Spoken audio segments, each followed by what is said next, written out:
जब सुने के होई भोजपुरी गाना, बस बजे के चाही गाना।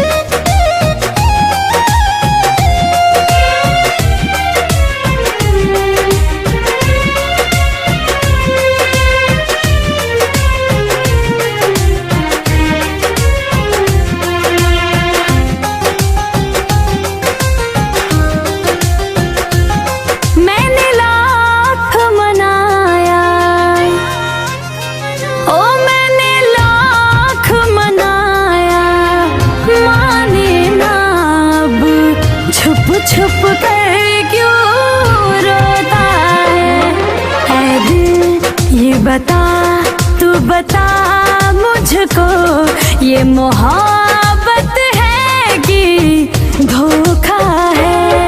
ऐ दिल ये बता तू बता मुझको, ये मोहब्बत है कि धोखा है।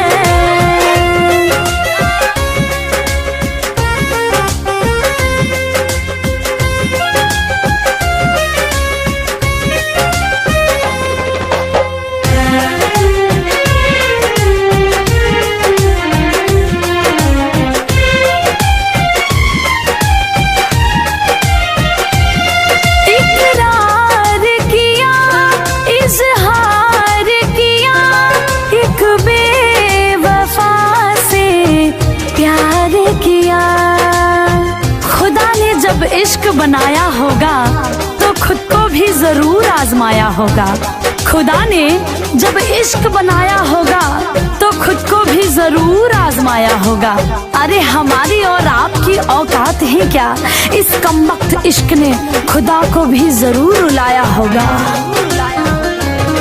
इकरार किया, इज़हार किया, एक बेवफा से प्यार किया, ये तेरे संग हुआ तो,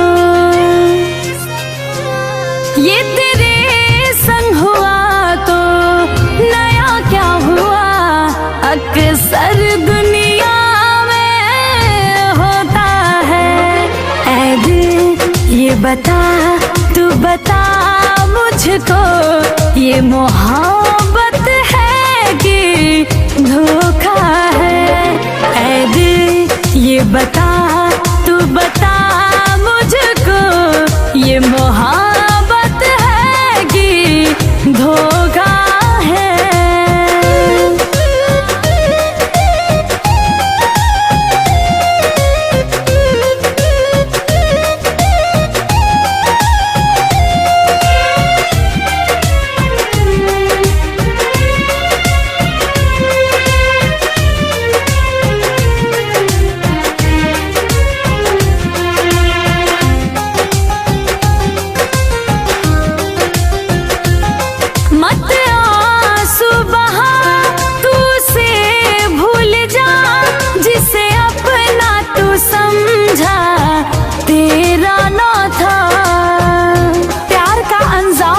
ही बुरा होता है।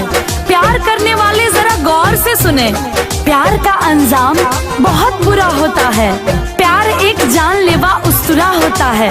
दोस्तों, उस प्यार से उम्मीद ही क्यों रखते हो जिसका पहला अक्षर ही अधूरा होता है, अधूरा होता है।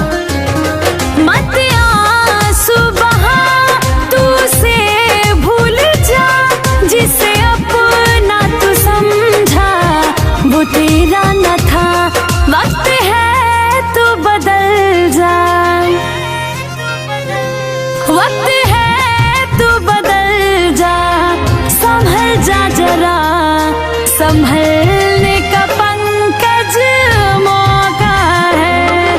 ऐ दिल ये बता तू बता मुझको, ये मोहब्बत है कि धोखा है। मेरा दिल ये बता तू बता मुझको, ये